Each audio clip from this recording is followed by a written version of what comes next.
conservative 60 abdominal walk. Okay, all right, stand up, stand up. Thank you very much. How was that? Where are you feeling it? Just let them know. Where are you feeling it? The lower back, The lower back. this side. Okay, the lower abdominal. Yeah. Okay. Your bicep and tricep there. Where again? You're not feeling it there. I did to the floor. That's what I want you to know. Thank you very much. It's good for you. All right. Viewers at home, I want you to repeat this as many as you can. You don't force yourself. When you're tired, you pause. You breathe in from the nose, out from your mouth, and then you rest like 20-30 seconds. It's okay for you, and make sure you get back to it, please. And if you're feeling uncomfortable with it, you have to stop for today. Please. Tomorrow is another day. You can join us in doing the exercise. All right, from here, let me lead this. You can see still on the floor walk today. Okay. All right. I want to know if you can go to do this. All right, I'm up. You can see. All right, you can get your mat. Get the mat there. You can only use on the floor. Don't get your mat. You know what I'm waiting for you. You can get your mat as well. Or if you have a small mattress that you can use it as well. Just make sure you make yourself comfortable and you're putting on nice sports clothing. Your canvas and your shirt or your shorts like this. So that will make you more comfortable. All right, up. So when you come up, you bring your knees to the elbow there. Back. You change it up. Thank you. Now we go. 1, 2, 3, 4, 5, 6, 7, 8, 9, 10. How was that? Good. It's good for you and me. Okay. My friend, my daddy, my uncle, my sister, my brother are home. I tell you, good health doesn't just come to you. Good body doesn't just come to you. You have to encourage yourself, you motivate yourself, you keep on joining Keep It program every morning, and I bet it we are going to get better body and sound mind as well. Okay, thank you. Are you counting there? Yes. Okay. Okay, from there we're moving to this. To come up, you bring the two legs to yourself. 1, like 2, 1, 3, 4, 5, 6, 7, 8, 9, and 10. Okay, so that's another 10 of another different kind of floor routine. Okay, all right, before we go today, let me just give you this. All right, the two legs up. So now we're bringing the fingers to the toes there. All right, 1, 2, 3, go. 1, 2, 3, 4, 5, 6, 7, 8, 9, and 10. All right, let's keep it. It's good for me and you. Thank you for joining us. Join us tomorrow on the same program, same time, and on same TV. Thank you very much. We love you.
Dear friends, I count it a very rare privilege to to bring to you today this moment of inspiration.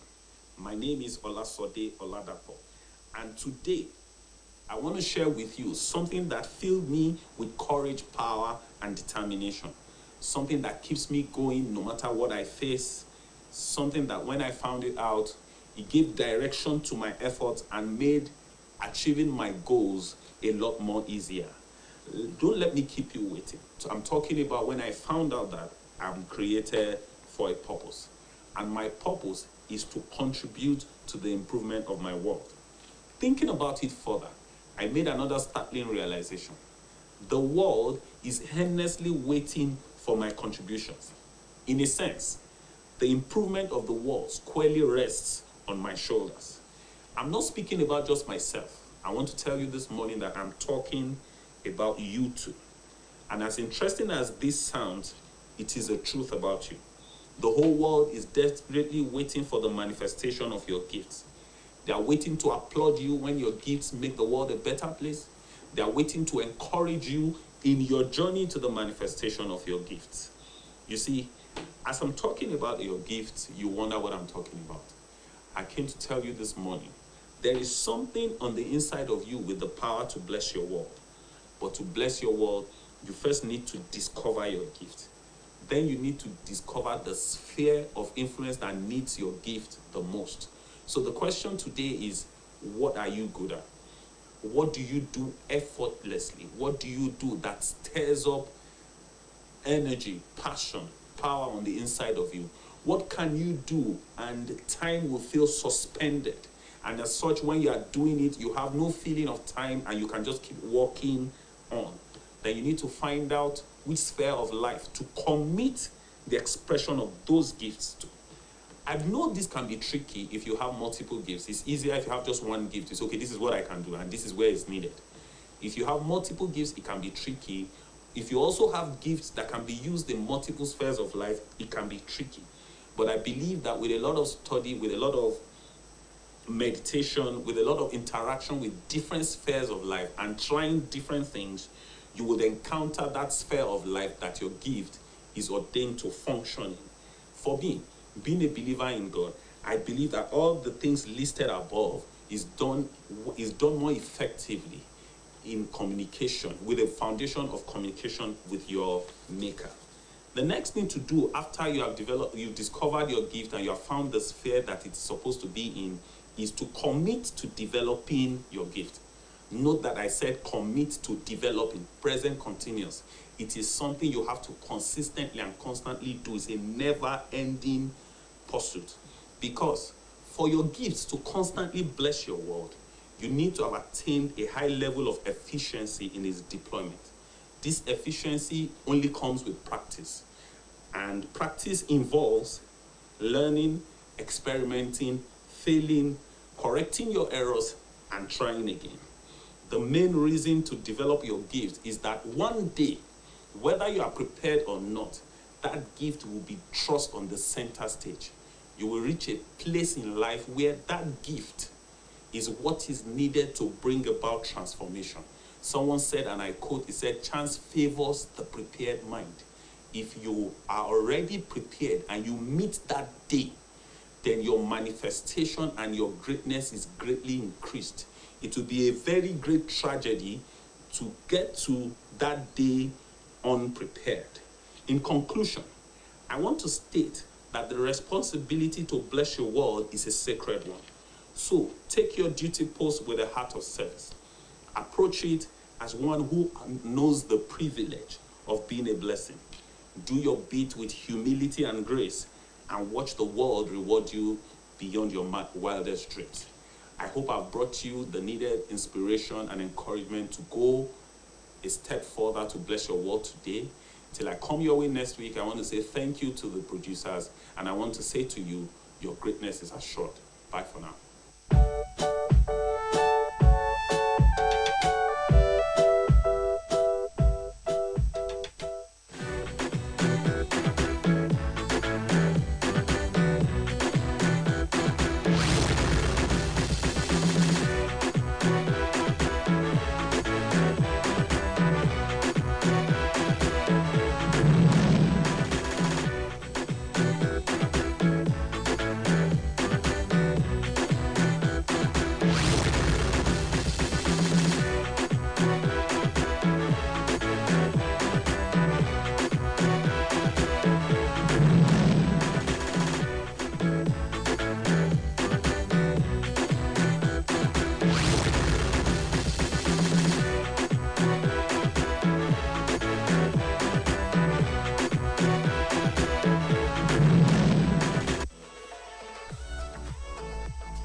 Future on glasses.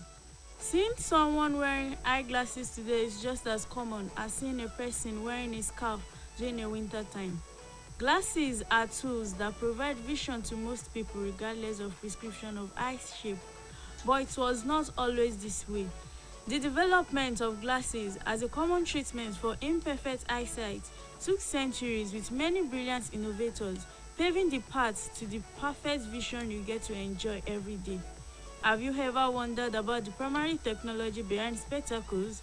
Here is a glance into the history that allows millions of people to read, drive, perform surgery, and accurately shoot a gun. The first inventor of wearable glasses is unknown. However, the Romans were the first to discover the ability to use glasses to enhance their ability to see small text, creating small magnifying glasses with spheres. The first wearable glasses known to history appeared in Italy during the 13th century. Primitive glass-blown lenses were set into wooden or leather frames, or occasionally frames made from animal horn, and then held before the face or perched on the nose. Mostly used by monks, this grew in popularity and the technology improved through the Renaissance. Artwork remains the best testament that these glasses existed, as early Renaissance paintings sometimes depict scholars using hand-held frame or perch style glasses. Glass blowers would make lenses of different thickness based on rudimentary vision testing. As these glasses became more popular, the Italian creation spread throughout Europe, mostly available to the wealthy because scholarship was a prized attribute during the Renaissance. Glasses were status symbols of intelligence and prosperity. The technology might have remained stagnant for several centuries because the next clear historical picture of spectacles comes during the 17th. Glasses grew to be hands-free with the development of temples to extend over the years. Perhaps the most famous of these more modern glasses include Martin's margin spectacles, developed by the inventor Benjamin Martins.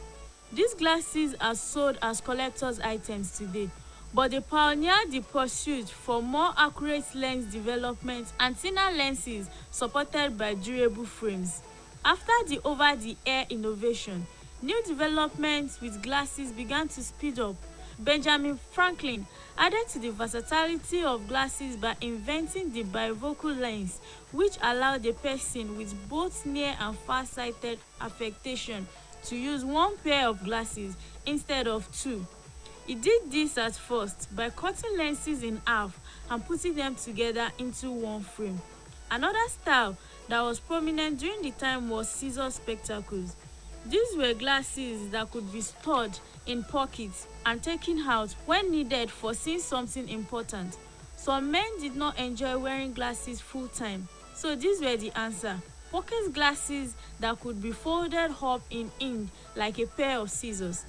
As the 19th century dawned, glasses were still handcrafted and not available to everyone, but the Industrial Revolution was right around the corner, and mass production of both frames and lenses made it much simpler for working men and women to obtain the necessary eye correction. The early 18th also saw the introduction of peculiar cylindrical lenses for correcting astigmatism. With lens technology and accurate prescription becoming ever more affordable during the 18th and 19th, saw a trend towards making glasses fashionable and stylish. Frames with different shapes, materials, and color became available for those who wanted glasses to match their face shape, eye color, or outfit. Most notably, styles changed because of the availability and development of strong plastics. No longer did all glasses need to be made with wool, metal, or on frames. Plastics could be molded into many shapes and sizes. The 20th century also saw the rise of sunglasses. While sunglasses were first innovated in China during the 12th century, they were used to obscure the eyes of judges in court, so no one could determine their expressions. Other glasses manufacturers experimented with colored lenses, but these again were not for protection. Only in the 19th, the tinted sunglasses began to be used for light sensitivities caused by medical conditions. The fade spread beyond medical applications, and starting in 1929, sunglasses were mass-produced for sun protection and reducing glare. Eyeglasses are used for so many things. The most important is, the very common one is the shade, which we see outside. The sunglasses used in protection of the eyes against radiations from the sun. When you look at in the sun, there are a lot of radiations, especially I want to talk about the harmful ones, the ultraviolet and the infrared rays, which are not good for the eyes. These are some of the, like the x-rays and some other things, which are very, very dangerous. And they only use it for diagnostic purposes. So also the infrared rays and the ultraviolet rays are not supposed to be entering the eyes. Finally, the 1980s saw the introduction of plastic lenses. These were less breakable, and they could be made lighter and tinier than their glass predecessors. Modern technology continues to improve glasses with protective coatings and reduce glare and UV light. Your glasses are the result of centuries of innovative technologies. Glasses are important because of various reasons, such as fashion. With numerous styles, colors, and shapes, sunglasses are up to date on the latest fashion trends. They are a great accessory to make any outfit fashionable and enhance your facial features. Eye protection. In today's digital world, it is important to properly protect your eyesight in order to ensure that it lasts a lifetime. Glasses not only protect your vision from digital screens, but also keep dirt and dust from getting into your eyes. Furthermore, eyeglasses can also help protect your eyes from harmful ultraviolet rays. Convenience. Unlike contact lenses, glasses are easy to put on and take off. Eyeglasses do not require additional cleaning and do not need to be replaced as often as contact lenses. Added features. As technology has expanded and grown, so has eye care technology. Nowadays, there are numerous additions that can be made to your eyeglasses to better protect your eyes and vision. For example, you can get a transition lens which darkens when exposed to ultraviolet rays and lightens once inside. It also helps to read easier. It is common for adults to read newspapers and books, but sometimes they have difficulties in recognizing the letters because their vision becomes hazy. This happens not just for adults but also to anyone. Thus, reading glasses or any other prescribed eyeglasses is perfect for you to make you see and read clearer.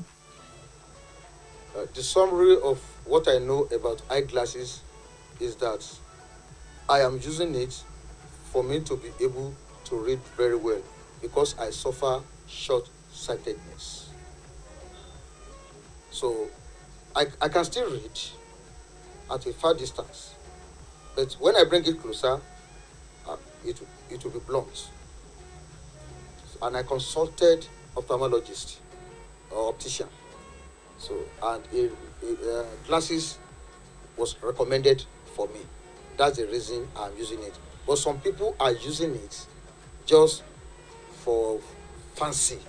People call it recommended. My way is recommended. There are many reasons to wear eyeglasses, but regardless of the reasons, the point here is to take care of your eyes because this is the only organ that enables us to see things. Without it, we cannot be able to perform daily tasks the usual way, and it will be harder for us to appreciate the beauty of the nature.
private vision of the world.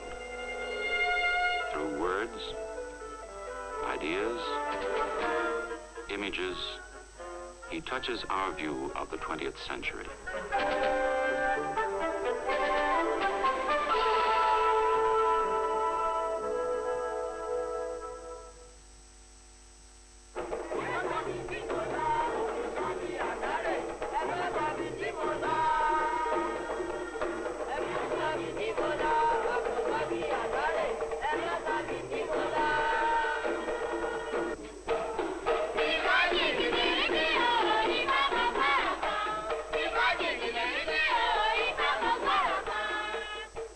Ladipo is the founder, director, playwright, composer, and the principal actor of the Duro Ladipo Traveling Theater Company of Osogbo, Nigeria.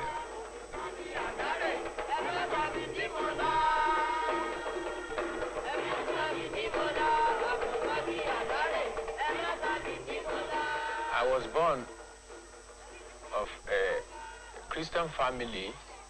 My father was a reverend pastor. And I could just directly say that I was born in the church, you see, because my father was touring around villages, teaching the gospel. And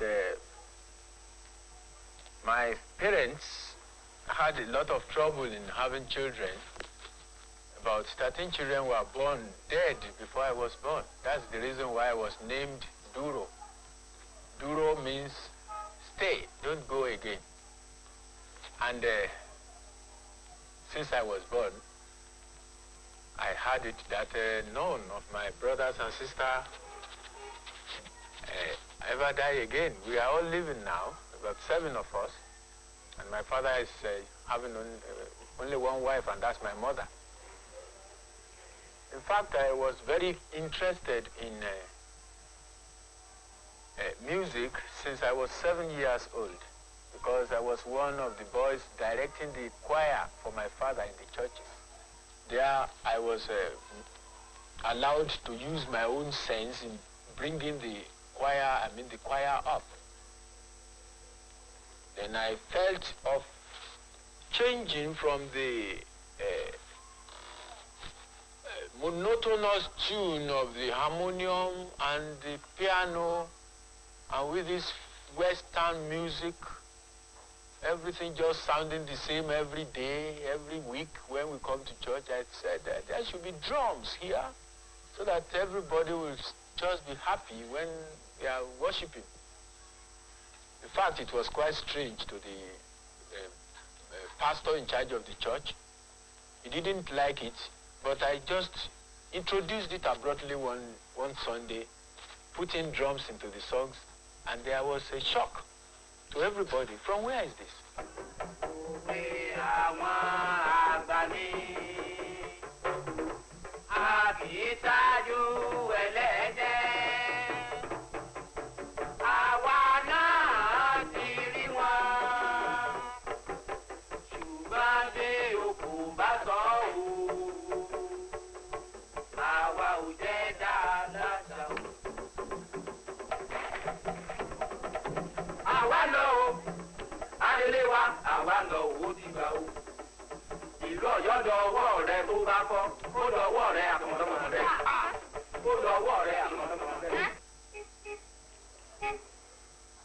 Companies, most especially theater companies, are not so many in Nigeria.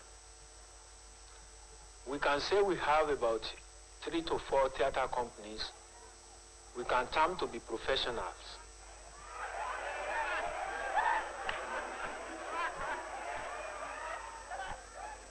I started my theater on a salary basis.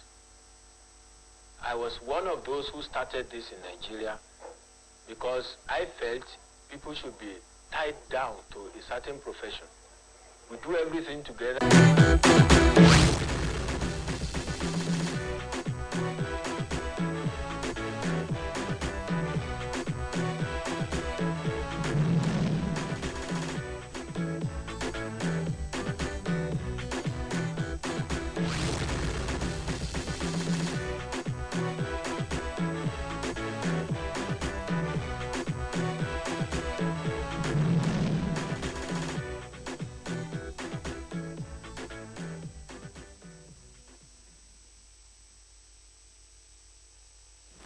It's a beautiful Thursday morning, and we welcome you to yet another interesting edition of AM Cafe on OSBC TV, channel 32 UHF, and from all the channels that you're picking our signals from. Yes, today we want to talk about election and electoral process, together with the responsibilities of journalists, not just the journalists, the media. We want to look at that. As we know that 2023 is around the corner, and here in the state of Osun, there's going to be the local government election very soon. And so, for us to intimate ourselves on some important information, that's why we have a guest in the house who will talk about the responsibilities of journalists on electoral process. And I'm happy to inform you that the chairman Osun NUJ Council is in the house, Comrade Wasiu Ajado. So good morning, sir. Good morning. How are you today? I'm good. Good to have you on the show. As I said, we are looking at the responsibilities of journalists on electoral process. Not just journalists this time around, but let's look at media and journalists in courts. When we talk about electoral process, some people may not even know what it is. So please, can you please tell us what electoral process is? Yes, I think I need to background the role of media in the involvement in the electoral process. Mm-hmm. You agree with me that the media actually fought for the present democracy we are enjoying. Mm-hmm. So that tells you that we are a critical stakeholder in the electoral process. Mm-hmm. Because during the military junta, some of our colleagues as senior professionals who are the one demanding for that the country should return to democratic system. And they fought this battle for a long period, and after the heat on the military junta, they have no option than to leave office with the support of the civil societies and other critical stakeholders. They came together to actually fight for this present democracy that we are enjoying. So after we attain that level of democratic sustainability, you agree with me that the media actually want to play a backseat role. But we actually believe that we play a backseat role, we'll not be able to sustain the democratic tenets and principles, and we'll not be able to sustain the democracy itself. So that is why we remain a critical stakeholder in the electoral process. Okay. What will be our role in the electoral process? Our role is in 3 layers. We the electoral process, the day of carrying out the electoral process, which is election day, and the post-election responsibility. So our responsibilities is in 3 layers. And as you rightly said, let's look at Osun last election, governorship election, as a practical example. We, at the initial stage, which is the pre-election process, we engage our members in through training and retraining. So there's a series of workshops that was organized to prepare them so that they will understand the nitty-gritty of the process, so that at the end of the day, they will be able to come up with a reportage that will be of beneficial to all and sundry, and that will actually sustain our democratic system. So during this period, which is the first layer, the pre-election, you must be trained, because you cannot, there's a usual saying that you cannot give what you don't have. So we must equip them with the new electoral act. Our role started from that. And the journalists, we must understand the 2022 electoral act and the use of the machine, the new technology, beavers and all this. So we must show the better knowledge of the usage of this technology, because it will assist us in the reportage and the coverage of the election process itself. So we engage our members with that. And aside that, you will agree with me that to a certain extent, the media in Osun State and those who join us to cover the governorship election in the state, you will agree with me that to a certain extent, we call the art of fake news. Because there has been this apart attitude that people just tag a story of what happened in Edo and claim that that is actually what is happening in Osun. But how do we achieve this? We weed out the fake and the quackery among us. So we ensure that those who have a credible platform are the ones being accredited, so that they will not give us unnecessary pressure on the day of the election. So we succeeded in doing this, and this actually assists us to reduce the level of, even I might say, may I say there's no any reportage of fake news during the last governorship election. Yes. It's as a result of the consciousness of the LUJ in Osun State that we not allow the quackery to take charge, and those fake journalists will not be given opportunity, and we weed them out, and we see the result. At the end of the day, there was no any form of fake news or unnecessary hate speech that would create chaos after the whole electoral process. So we have a significant role to play, and I believe that media has been sustaining the role of sustainability of our electoral process. Thank you very much, Comrade Wasiwa Chadoshu. You just stated all the responsibilities now, and we noticed it was effective during the last election here in the state of Osun. But you know that there are still elections coming up, and yes, you tried during the last one. The local government election is very close by, coming up very soon here in the state of Osun, and there is still a lot of work for you to do. How, like I said you tried during the last governorship election, but coming down to the grassroots level now, how are you going to curb these social media users that go about carrying fake news, things that do not really happen, and spreading it over? I know that you have tried, but there is a limit to what you can do at a certain time. But before then, what are your steps? What are you doing? Making sure that how you succeeded during the last gubernatorial election is going to be the same thing you're going to record during the next one, even in 2023 general election. Yes, we are very lucky that the local government election is coming up not barely after the 6 months that we had the governorship election. So we are being acquainted with the training, and the training is still part of us. So we are going to sustain the template and replicate it at the grassroots level. But this time around, you know, the workings of the grassroots is different from the state situation. So in the area of sensitization, I think we are enlightenment. We need to improve, to increase our tempo, so that the people at the grassroots will actually know what is happening. So I think by the training we have acquired, we'll be able to sustain the feed and actually record an acceptable reportage of the local government election. You know, we have been just 2 days ago, the chairman of OSEC addressed the media and gave us the nitty-gritty of their arrangements and their preparation towards the election. And then we succeeded in asking some very vital questions that will assist our work. So I believe that since the commission is ready to be giving us day-to-day information, that will not allow the peddler of fake news to hijack the process. So I believe when they have been giving us information that is very useful to that election, we'll be able to tap into that and be dishing out the information accurately, precisely, and concisely, so that at the end of the day, they will be able, the commission will conduct an election that is generally acceptable. You know, the commission chairman said he seek our support because he believed in our capacity to actually lay a template for a very credible, fair, and acceptable election.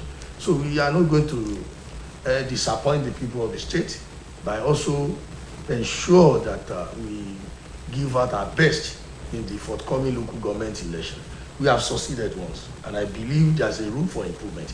We should notice the area of challenges, and we have worked on the challenges. We look at the area of our strength, we have worked on the area of our strength, and we are looking forward for area of opportunity that will further enhance our performance. And we usually ensure that this transform to 2023 general elections. So the tempo we are moving, we are on an accelerated movement, and we cannot afford to step back. So it's a movement towards a successful local government election. Amen. Thank you. But you know that we cannot rule out brown, white envelope. This kind of process. We can't rule it out.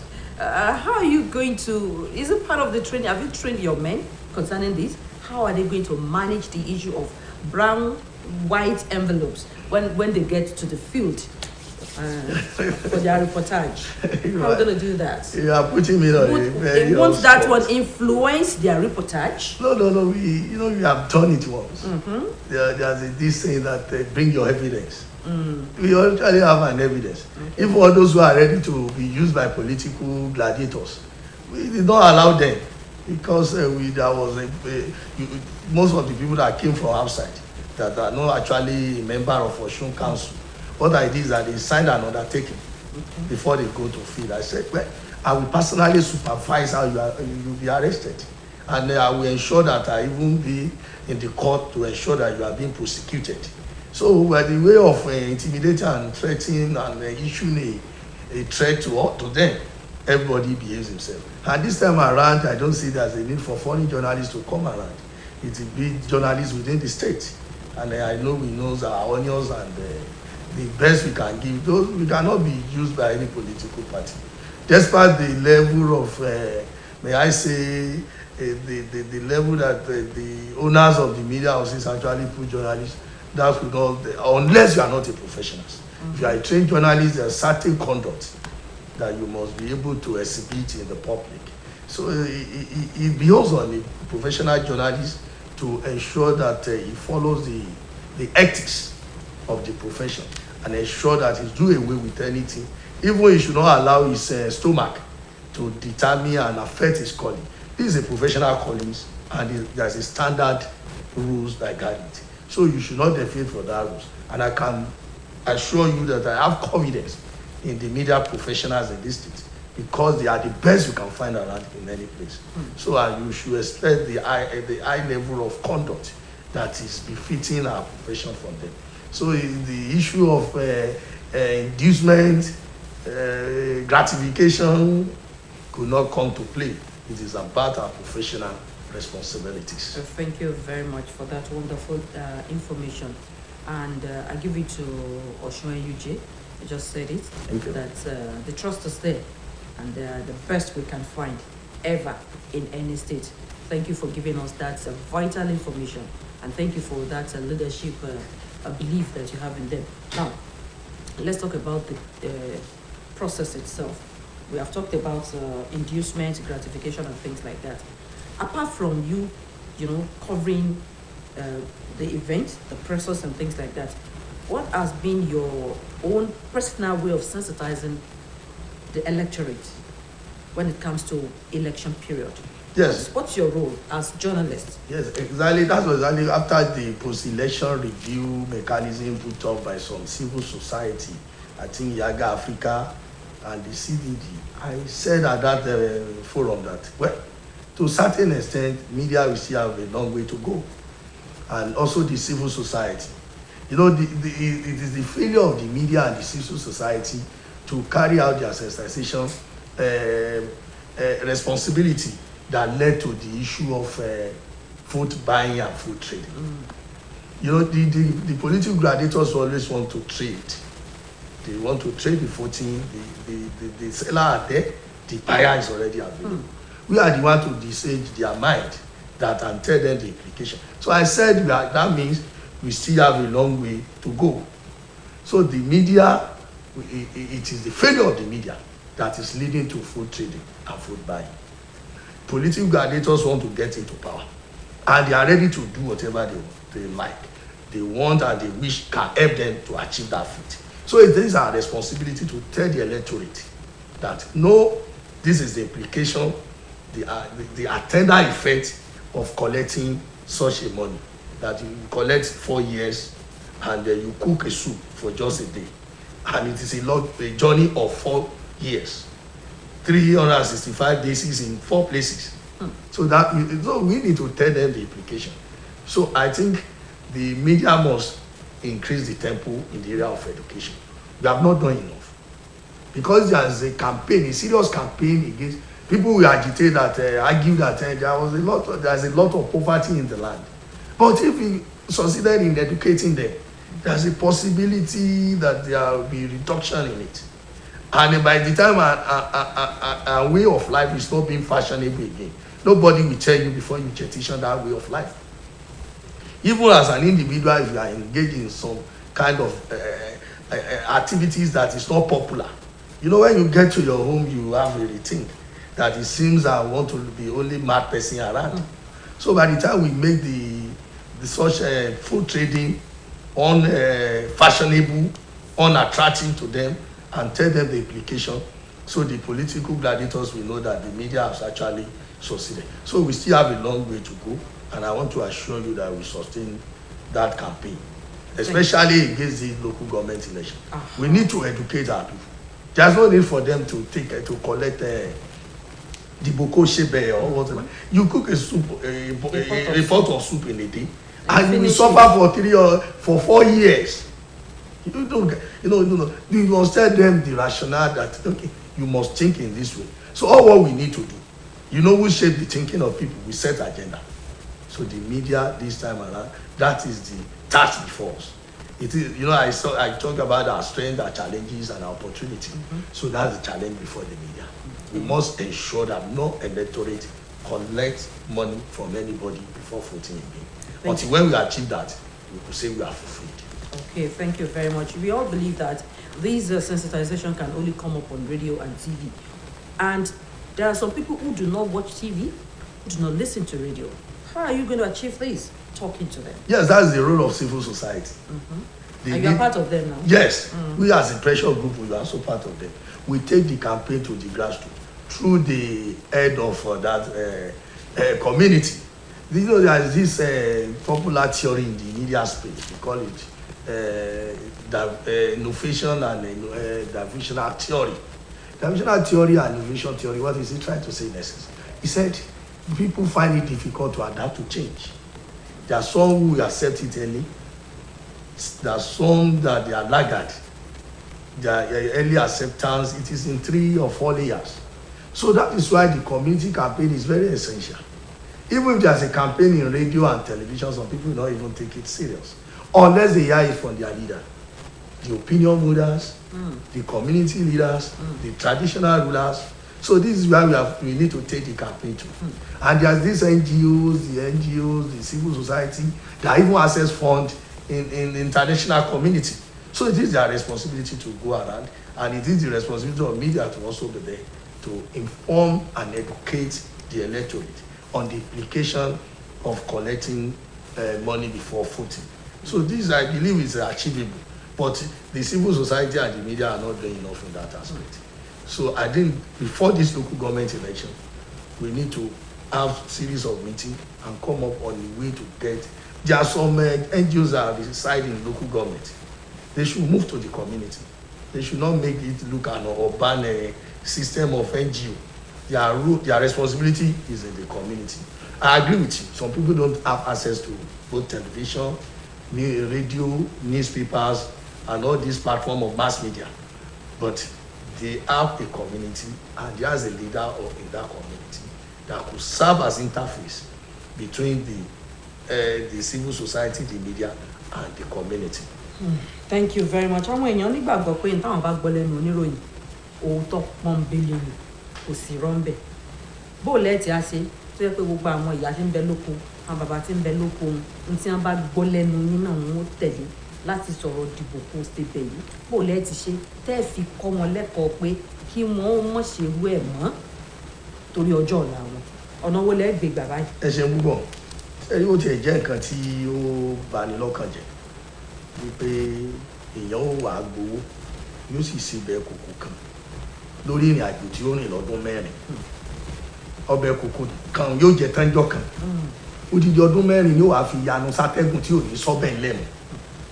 Ṣé rí pé ó yẹ kí a dára wa lẹ́kọ̀ọ́ ká sì fúnra wa nímọ̀ràn. Mo sọ fún àwọn akẹgbẹ́ mi nígbà táwọn wo àbájáde ìbò gómìnà tá a ṣe tán láìpẹ́ yìí. Àwọn àjọ tí wọ́n ṣe àmójútó bù káàkiri àgbáyé àpèrà wájọ pé tó níbo ni kùdìẹ̀kùdìẹ̀ ìbò tá a ṣe tán yìí, níbo ló kù díẹ̀ sí, ibo la ti ṣe dáadáa, ibo la fojúsùn wa. Mo wá sọ fún ọ bẹ́ẹ̀ pé mo ní èmi mo gbà wípé oníròyìn àti àwọn àjọ ajàfọ́mọ ẹ̀tọ́ ọmọnìyàn kankan tá a kò jọ kóra wa jọ síbẹ̀ pé àti ìṣe dáadáa tó torí olóṣèlú gbogbo ọ̀nà tó ń ìwọlé bò òun ló mọ̀ wá. Olóṣèlú ò jẹ̀bi ọ̀rọ̀ yìí o torí gbà tá a débẹ̀ gbogbo wa bẹ̀ sí sọ wọ́n ń ràbò wọ́n ń tàbò wọ́n ń ṣe. Mo ní ojúṣe ta ni láti wá dẹ́kun ká mọ̀ ràbò ká mọ̀ tàbò. Mo ní ojúṣe oníròyìn. A jẹ́ pé bá a ṣe ń polongo kò tí ì tó. A jẹ́ pé ẹ̀yin àjọ yìí náà tí ó tẹ̀ sí pé àwọn àjọ àgbáyé máa ràn yín lọ́wọ́ láti rówó gbà ẹ̀yin náà ò ṣiṣẹ́ yín bó ṣe tọ́ àti bó ṣe yẹ. So ìpèníjà tó wà wájú wa ní ìsìn ni pé ká lọ sẹ́sẹ́ kù ká lọ ṣàlàyé fún àwọn olùdìbò bẹ̀ pé owó tó ń gbà yìí kò sóore olókan tí ó ṣe ọ kò sì síbi tí ó lè gbé ọ dé ní tó ṣe pàtàkì ni pé lọ́ọ̀rẹ́ fi èrò ọkàn rẹ ní tó nígbàgbọ́ pé yóò ṣe ọ lóore lọ dìbò fún so èyí ló kù sọ́wọ́ wa báyìí mo sì ń fi ń dá yín lójú pé ìjọba ìbílẹ̀ tí ó ń bọ̀ á gbé iṣẹ́ ń bẹ á gbìyànjú láti rí wípé àwọn èèyàn tí ó yẹ kájọ ṣiṣẹ́ yẹn pọ̀ àjọṣepọ̀ gbogbo ìgbà tán bá ti péra wa pọ̀ lèmi ò mọ̀ ràn létí pé ojúṣe kan wà lẹ́tà gbélẹ̀ tá a ṣe àwa gbé fún olóṣèlú ò lè sọ fún olùdìbò pé má gbowó torí àwọn nígbàgbọ́ pé táwọn bá ti fún un lówó yóò di ìbò fún àwọn so àwa la níṣẹ́ ṣe a sì gbọ́dọ̀ kò síṣẹ́ àti irú iléeṣẹ́ yín náà ìpolongo wà tẹ́yìn náà ṣe iléeṣẹ́ káàkiri wọ́n láti mọ̀ polongo pé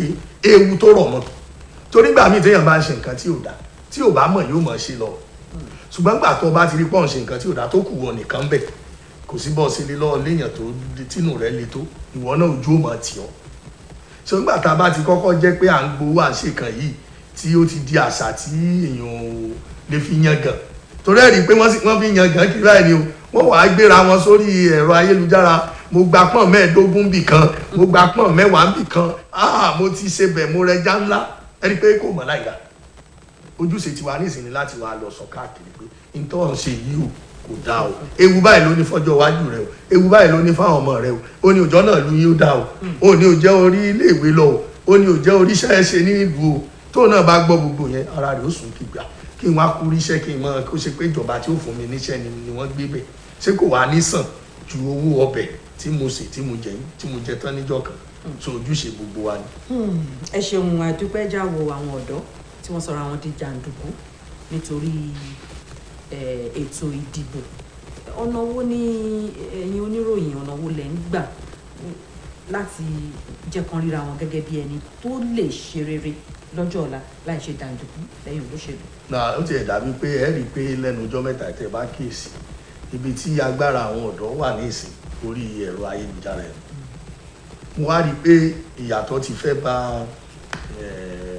ìwé àárọ̀ torí wípé ọ̀pọ̀lọpọ̀ wọn gan tí wọn ò ní tẹ́lẹ̀ káàdì ìdìbò kò sí tó kàn wọ́n lórí káàdì ìdìbò tẹ́lẹ̀ gbogbo wọn ti lọ ń gba káàdì ìdìbò nísìn ó ti ń yé wọn wípé wọ́n lágbára tẹ́lẹ̀ àwọn ò mọ̀ pé àwọn lágbára wọ́n rò wípé káwọn kàn ṣe jàǹdùkú fólóṣèlú kó fáwọn lówó káwọn lọ náà òun náà ní agbára táwọn ní kódà àwọn máa ń rò pé yẹn làwọn fi smart wọ́n mọ̀ ní mo gbowó lọ́wọ́ ẹ̀ èló ni wọ́n rí pé mo ṣe bàbá ọwọ́ méjì fẹ́ nìkan ló bá gbowó fún mi wọ́n ti wá rí wípé àwọn gan lágbára ẹ rí i pé àwọn àjọ tó ń ṣètò ìdìbò lórílẹ̀‐èdè nàìjíríà wọn ò tí ì gba káàdì lọ́wọ́ wọn tó ti ètò wà lẹ́yìn kódà gidi náà fi láwọn pín káàdì mọ́ ọmọ nàìjíríà sì ń pariwo pé ẹ mọ̀ pín káàdì la sì fẹ́ gba káàdì àfẹ́ dìbò ẹ rí i pé ó ti yàtọ̀ sí bá a ṣe ń bá a bọ̀ tẹ́ ẹ bá wo bó ṣe ń lọ ní 1999 èèyàn mélòó ló jáde dìbò nígbà kan